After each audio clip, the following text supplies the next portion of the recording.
নমস্কার। Nabanna scholarship new application ইতিমধ্যেই কিন্তু শুরু হয়ে গেছে। আপনারা আপনাদের মোবাইল অথবা কম্পিউটার এর মাধ্যমে এই স্কলারশিপের আবেদন নির্ভুলভাবে আপনারা অনলাইনের মাধ্যমে কিভাবে করবেন তার কমপ্লিট ফুল প্রসেস এই ভিডিওতে আমি দেখানোর চেষ্টা করব। তাই বন্ধুরা, সঠিক ইনফরমেশান জানতে হলে পুরো ভিডিওটি দেখতে থাকুন। চলুন বন্ধুরা, ভিডিও শুরু করি।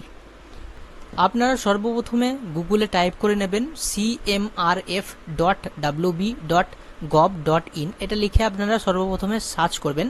তারপরে অফিসিয়ালি ওয়েবসাইটে আসার পরে একটু স্ক্রল ডাউন করে নিচের দিকে আসবেন এবং আপনারা একটি জায়গায় দেখতে পারবেন সবুজ কালারের একটি লেখা শো হচ্ছে, দেখতে পাচ্ছেন apply for financial assistance for education.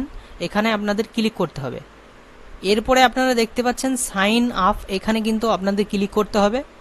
এরপরে আপনারা দেখতে পাচ্ছেন মোবাইল নম্বর, এখানে কিন্তু আপনাদের মোবাইল নম্বরটি বসিয়ে দিতে হবে এবং সেন্ড ওটিপিতে ক্লিক করতে হবে এবং ওটিপি এখানে দেওয়ার পরে সাবমিট বাটনে ক্লিক করার পরে নিউ পাসওয়ার্ড দিয়ে কিন্তু এই অ্যাকাউন্টটিকে ক্রিয়েট করে নিতে হবে এবং আপনারা এখানে ক্যাপচার বসিয়ে দেবেন। তারপরে সাইন আপে আপনারা ক্লিক করবেন। তারপরে আপনাদের এই অ্যাকাউন্টটি কিন্তু ক্রিয়েট হয়ে যাবে। তারপরে এখানে দেখতে পাচ্ছেন ব্যাক টু হোমে আপনারা ক্লিক করবেন। এরপরে আপনারা দেখতে পাচ্ছেন এখানে আপনাদের ফোন নম্বরটি দিয়ে দেবেন, তারপরে এখানে পাসওয়ার্ড দিয়ে দেবেন এবং ক্যাপচার দিয়ে এখানে লগ ইন অপশানে ক্লিক করবেন। তারপরে কিন্তু পেজটি লগ ইন হয়ে যাবে।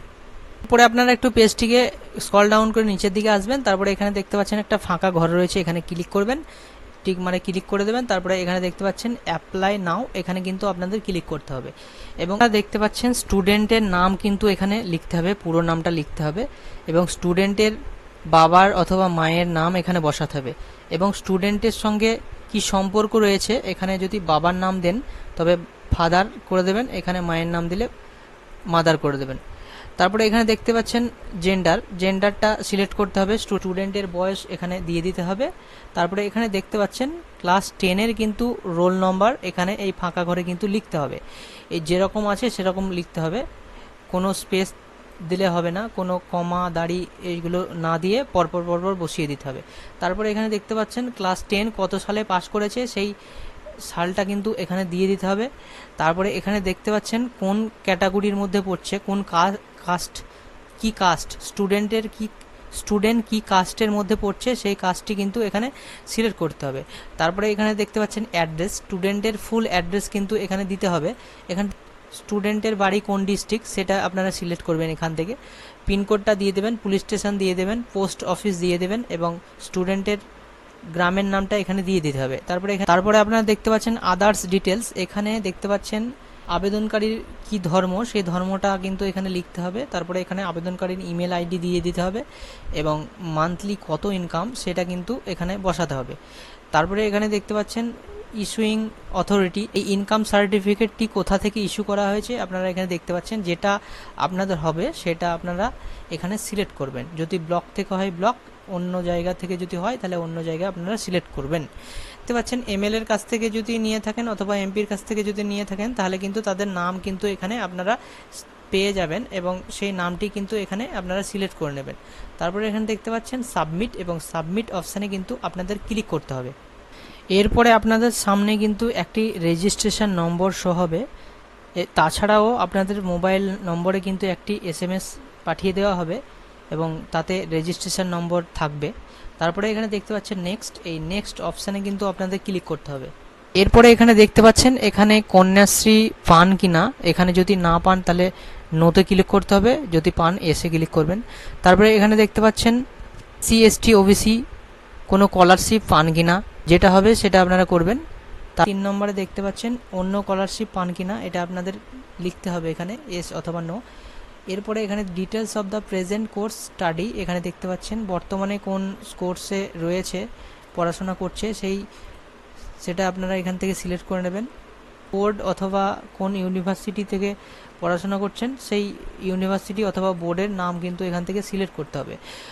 তারপরে এখানে দেখতে পাচ্ছেন এখানে কিন্তু কলেজ অথবা স্কুলের নাম কিন্তু এখানে দিয়ে দিতে হবে, বর্তমানে যেই কলেজ অথবা স্কুলে পড়াশোনা করছে স্টুডেন্ট সেই স্কুলের নাম অথবা কলেজের নাম কিন্তু এখানে দিয়ে দিতে হবে। আপনি লাস্ট কোন পরীক্ষা পাস করেছেন সেটা আপনারা এখানে সিলেক্ট করবেন। তারপরে এখানে রোল নম্বর আপনাদের দিতে হবে। তারপরে এখানে দেখতে পাচ্ছেন কোন বোর্ড থেকে আপনারা পাস করেছেন সেটা কিন্তু এখানে সিলেক্ট করতে হবে। তারপরে এখানে কত সালে পাস করেছেন সেটা আপনারা এখানে দিয়ে দেবেন। তারপরে এখানে রোল নম্বর দিয়ে দেবেন এবং কত পার্সেন্টেজ পেয়েছিলেন সেটা আপনারা এখানে দিয়ে দেবেন। তারপরে এখানে পুরো ব্যাংকের নামটা কিন্তু আপনারা এখানে দিয়ে দেবেন, কোন ব্যাংকের অ্যাকাউন্ট রয়েছে আপনাদের সেটা। তারপরে অ্যাকাউন্ট নম্বরটি দিয়ে দেবেন, আইএফএসসি কোড দিয়ে দেবেন। তারপরে এখানে দেখতে পাচ্ছেন প্রিভিউস, এখানে ক্লিক করে আপনাদের কিন্তু ফর্মটা আর একবার ঠিকঠাকভাবে দেখে নেবেন। তারপরে এখানে সাবমিট বাটনে কিন্তু ক্লিক করবেন। এইখানে আপনারা দেখতে পাচ্ছেন যে ডকুমেন্টগুলি আপনারা আপলোড করবেন সেই ডকুমেন্টগুলি কিন্তু 500 কেবির মধ্যে রাখতে হবে এবং পিডিএফ ফরম্যাটে কিন্তু আপনাদের রাখতে হবে। এবং যে ডকুমেন্টগুলি আপনারা দেবেন সেই ডকুমেন্টগুলি কিন্তু কোনো সরকারি ইনস্টিটিউশনের থেকে অ্যাটেস্টেড করে কিন্তু আপনাদের সাবমিট করতে হবে। দেখতে পাচ্ছেন ডকুমেন্ট নেম, এখানে কিন্তু আপনাদের কিছু ডকুমেন্ট আপনারা আপলোড করতে হবে, যেমন এখানে অ্যাপ্লিকেন্ট পেয়ার। তারপরে এখানে দেখতে পাচ্ছেন চুজ ফাইল, এখানে আপনাদের ক্লিক করতে হবে এবং আপনারা যে ডকুমেন্টটি আপলোড করবেন সেখানে ক্লিক করে ওপেন বাটনে আপনাদের ক্লিক করতে হবে। তারপরে এখানে দেখতে পাচ্ছেন আপলোড, এখানে আপলোড অপশানে আপনারা ক্লিক করবেন এবং আপলোড অপশানে ক্লিক করে দেওয়ার পরে এখানে দেখতে পাচ্ছেন এখানে ডকুমেন্টটি আপলোড হয়ে গেছে। ঠিক এইভাবেই পরের ডকুমেন্টগুলি কিন্তু আপনারা এভাবে চুজ ফাইলে ক্লিক করে কিন্তু এইভাবে আপনারা এই ডকুমেন্টগুলোকে আপলোড করে নেবেন এবং এই ডকুমেন্টগুলো আপলোড দেওয়ার পরে আপনাদের ফর্মটি কিন্তু সাবমিট হয়ে যাবে। এই কাজটি টোটাল অনলাইনের মাধ্যমে হচ্ছে, তার জন্য কোনো কপি কিন্তু আপনাদের কোথাও জমা দেওয়ার দরকার নেই। কাজটি কিন্তু পুরো অনলাইনের মাধ্যমেই হয়ে যাবে এবং এই ছিল আজকের এই ভিডিও। আপনাদের অসংখ্য ধন্যবাদ জানাই এই ভিডিওটি প্রথম থেকে শেষ পর্যন্ত দেখার জন্যে।